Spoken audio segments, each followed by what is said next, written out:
अस्सलाम वालेकुम दोस्तों। पाप नंगर ड्रामे जी अचण वारी क़िस्त में तव्हां ॾिसंदव त रईस बालाज ख़ान जेको आहे मल्हार जे मथां हमलो करण वारो आहे। वॾो हमलो कंदो रईस बालाज ख़ान ऐं जंहिंजो गोलियुनि जी बरसाति वसंदी, जंहिंमें मल्हार जेको आहे ज़ख़्मी थींदो आहे, इस्पताल पहुचंदो आहे। जी हा दोस्तो, पंहिंजो पलांद रईस बालाज ख़ान मल्हार खां ॻाए वॼाए वठंदो। जी हा दोस्तो, मां तव्हांखे ॿुधाईंदो हलां त ॻोठाणनि खे रईस बालाज ख़ान मिड़ेई चयो त मां तव्हां मल्हार खे माफ़ु कयो आहे, पर मल्हार खे रईस बालाज ख़ान कॾहिं बि माफ़ु न कंदो ऐं मल्हार खां पंहिंजो पलांद वठंदो।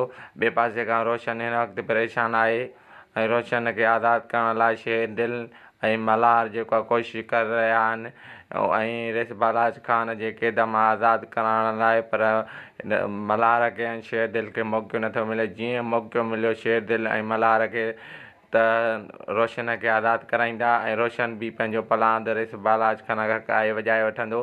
दोस्तों, उमेदु कयां त हीअ वीडियो तव्हांखे पसंदि आयो त वधीक वीडियो ॾिसण लाइ असांजे यूट्यूब चैनल खे सब्सक्राइब कयो।